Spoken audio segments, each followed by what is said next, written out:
Welcome to Coming Home, Survive and Thrive in Homeschooling.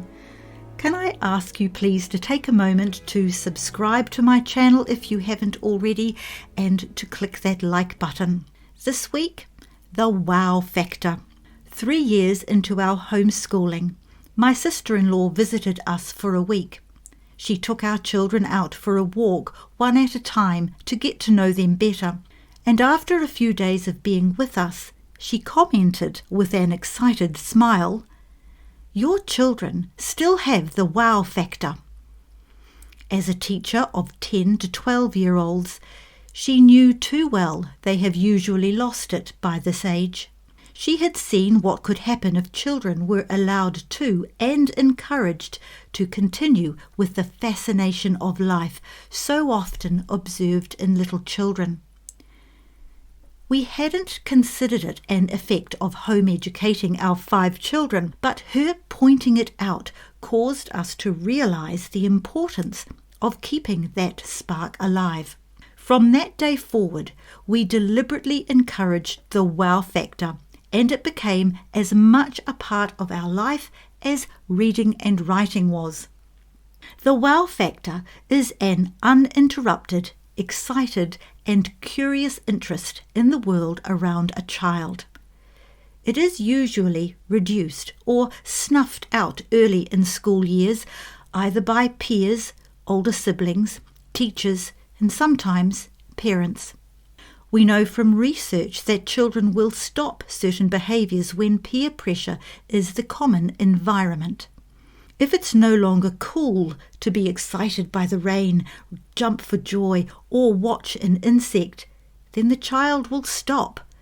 Soon that lovely expression of interest is snuffed out or turned on or off at the right time. How sad. Perhaps the wow factor is more likely to be seen in homeschooled children because they are less likely to be in a negative peer group environment. I'm not saying there's no awareness of inappropriate behaviour. Positive peer pressure has its strengths. But our children's wow factor tends to stay, creating an interesting positive peer pressure in itself. Here in New Zealand, we have many opportunities around us. Unique insects such as our native weta, ordinary but fascinating bees on flowers, or spiders weaving silvery webs. We live close to the beach, and there were many hours in marine studies, building sand castles and digging a hole to the other side of the world, crabs under rocks and sea anemones to touch. The children swam and splashed in the ocean and chased seagulls across the sand. Our skies are clear for stargazing and watching an eclipse on a dark night whilst cuddled up with blankets on the deck. You can jump in puddles and play poo sticks, visit the arts, watch thunderstorms, go on nature walks, and be wowed by all the seasonal variations. When you don't forget how, there's always something to be wowed at and filled with the joy and awe it brings. To stop at a building site may seem boring to you, but to your little boy it's a wonder of the world. So stop and watch the diggers and the builders wielding hammers and noisy tools. There's no doubt that this wow factor is good for the soul. To continue to have a natural observation and enjoyment of a moment encourages a calmness, or at least a temporary release from everyday concerns. Now all our children are grown and in their 20s and 30s, and they still have the wow factor. It is a particular satisfaction to my husband and me to see them excited about what they see or visit. For instance, recently there was a thunderstorm in Auckland. We don't get many electrical storms lasting for more than a few flashes, so to have one lasting an hour or so, had them at their windows, taking videos and searching rain radars, even though it was in the wee small hours. The next day, the family chat group was abuzz with their stories, movies, and chatter. It was normal for them.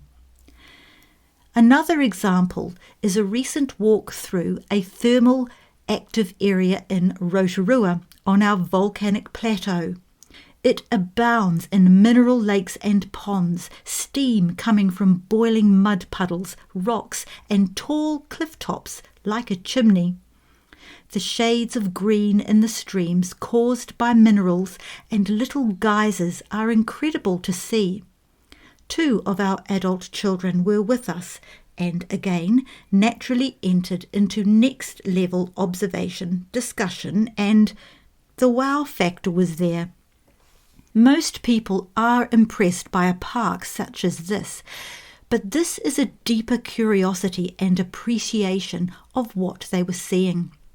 This phenomenon fits perfectly into a Mason education, with Charlotte's emphasis on the great outdoors. She made a strong case for the importance of nature.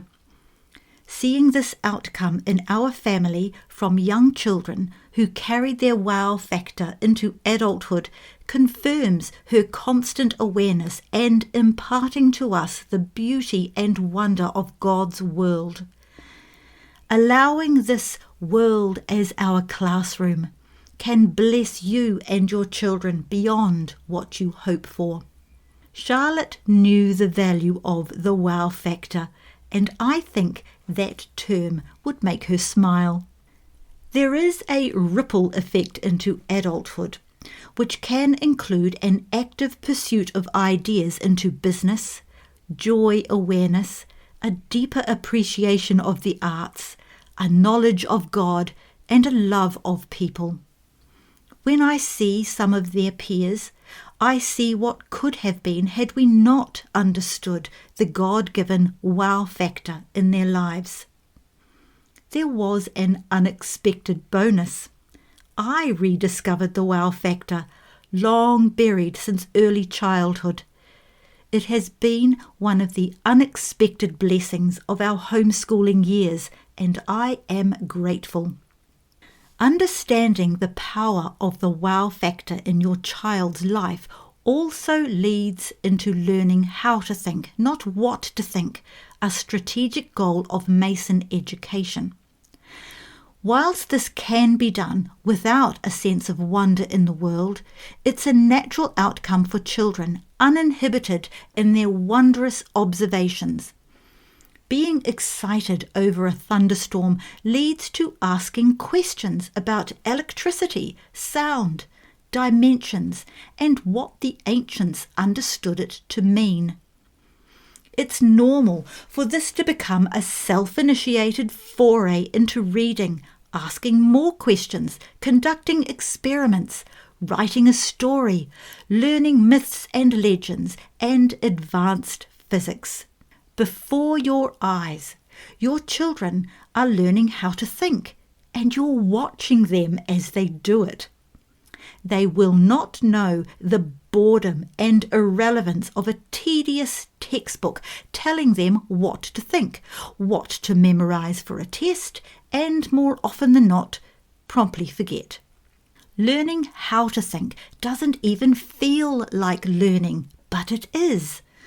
A child is highly likely to want to learn and remember what he reads and hears because it has captured his mind, a ready receptor for all that follows in that magic moment. It may be just a few minutes of download, but it could be days of research, reading, thinking and writing, or drawing a significant amount of information and knowledge, which becomes wisdom. Yes, you will teach them the basics in maths and English, but then pivot to teach them how to think with what they know.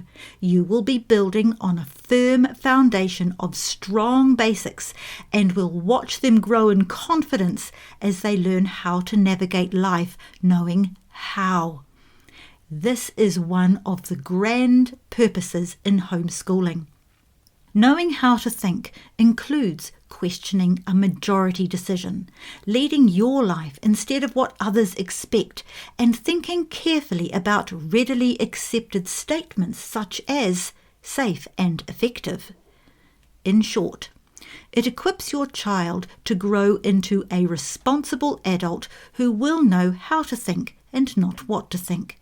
It's also a risk you take because your child may or may not end up thinking or believing the way you do. That may make you hesitate, but we are raising men and women made in God's image, not our own.